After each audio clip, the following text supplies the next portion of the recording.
Assalamualaikum warahmatullahi wabarakatuh. Sahabat Syedara, jumpa lagi bersama dalam Berita Aceh. Bersama saya, Cika Mutiara. Sejumlah berita menarik telah kami siapkan untuk Anda. Berikut 3 berita utama kami.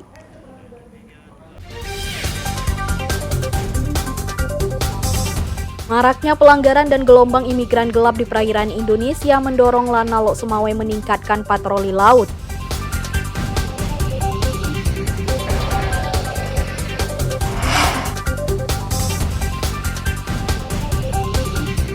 Sejumlah calon pengawas TPS Pemilu 2024 di Kota Lok Sumawwe mulai menjalani seleksi wawancara di Panwas Kecamatan.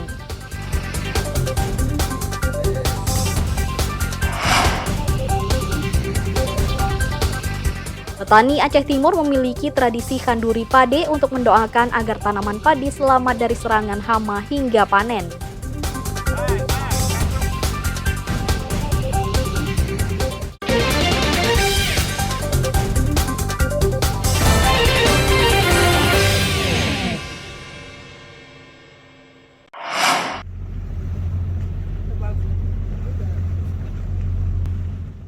Maraknya imigran gelap yang masuk ke perairan Indonesia mendorong TNI Angkatan Laut TNI AL meningkatkan patroli. Prajurit Pangkalan TNI AL Lana Lok Sumawwe mengerahkan kapal Angkatan Laut KAL Biren I-170 untuk mengawal perairan Aceh. Patroli laut di sekitar Selat Malaka untuk mencegah kriminalitas dan masuknya imigran Rohingya ke perairan Lok Sumawwe. Patroli perairan bersamaan dengan kegiatan tabur bunga dalam rangka upacara peringatan Hari Dharma Samudra tahun 2024. Tabur bunga di perairan Lok Sumawwe juga mengenang jasa para pahlawan bahari. Usai upacara, para prajurit TNI AL melanjutkan berpatroli laut di perairan Lok Sumawwe dan sekitarnya. Selesai kegiatan upacara tabur bunga, KAL Biren akan melanjutkan kegiatan patroli di perairan Selat Malaka dan perairan Aceh dalam rangka untuk mencegah terjadinya masuknya imigran gelap, khususnya para pengungsi Rohingya yang berusaha memasuki ke perairan Indonesia. Lana Lok Sumawwe bersama Forkopimda Aceh Utara dan Lok Sumawwe memantau keamanan di perairan Kota Lok Sumawwe, Aceh Utara dan sekitarnya. Dari KAL Biren I-170, mereka memastikan perairan sekitar 2 daerah itu aman dari kejahatan dan gelombang imigran gelap. Meski demikian, petugas tetap mengharapkan kerjasama warga khususnya nelayan agar turut menjaga keamanan laut Indonesia. Mereka bisa memberi informasi kepada petugas jika menemukan tindakan ilegal di perairan Indonesia, khususnya kawasan Aceh. Tim Liputan melaporkan dari Lok Sumawwe.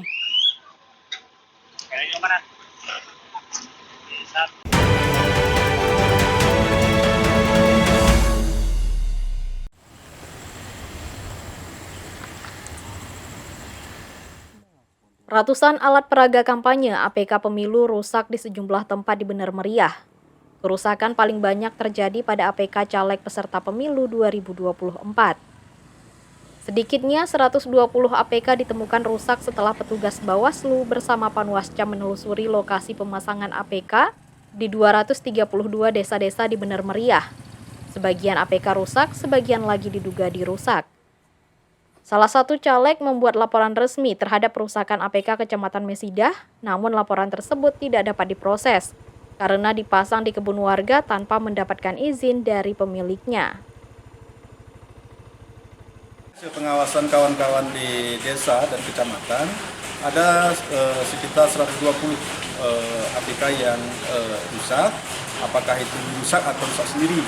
Tapi hasil pengawasan kita terus setiap hari menginput dan mengawasi mekanisme perjalanan kampanye di Kabupaten Bener Meriah. Salah satunya adalah pemasangan atribut yang berupa APK. Itu mungkin ada beberapa kemarin yang dilaporkan ke Panwascam, ada satu di Kecamatan Mesidah. Itu tidak bisa kita proses karena memang tidak memenuhi unsur karena pemasangannya di pekarangan rumah seorang tanpa mendapatkan izin dari yang punya. Partai politik dan caleg peserta pemilu diminta memasang APK di tempat-tempat yang sudah ditentukan oleh KPU atau KIP. Jika APK di kebun atau perkarangan rumah warga, hendaknya mendapatkan izin dari pemiliknya sehingga laporan bisa diproses. Tim Liputan melaporkan dari Bener Meriah.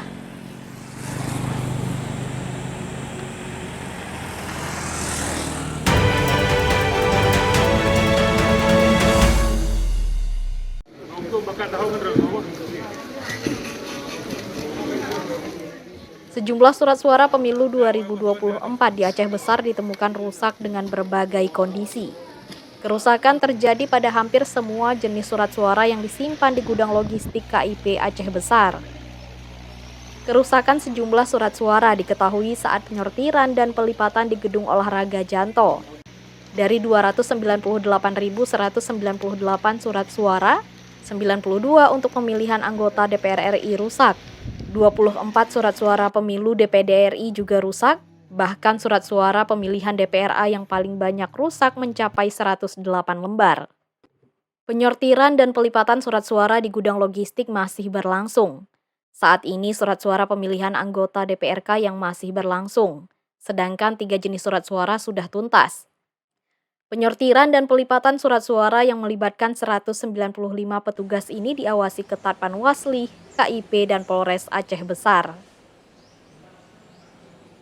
Hasil daripada pengawasan secara melekat yang kami lakukan di gudang penyimpanan logistik KIP Aceh Besar, di hari pertama hingga hari ketiga proses sortir dan pelipatan surat suara untuk jenis surat suara DPR RI didapati sekitar 92 lembar yang rusak dan 298.106 lembar itu dalam kondisi bagus. Rusaknya surat-surat tersebut bermacam, mulai dari ada lubang atau bolong, kemudian juga ada yang sobek pinggirnya, dan juga ada yang lipatannya itu yang robek ya. Surat suara ini adalah logistik penting ya untuk pemilu, tentu tidak boleh kurang.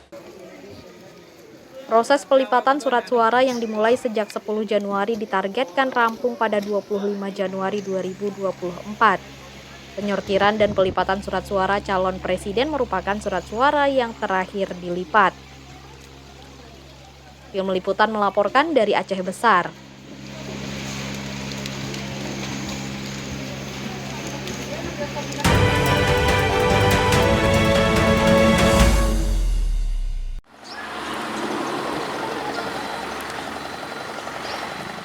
Sejumlah calon pengawas tempat pemungutan suara TPS Pemilu 2024 mulai mengikuti ujian wawancara.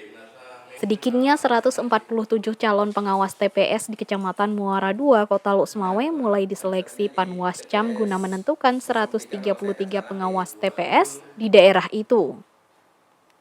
Seleksi wawancara untuk menjaring pengawas TPS yang berkompeten. Panwascam Muara II mempercepat seleksi pengawas TPS karena masih ada yang gugur.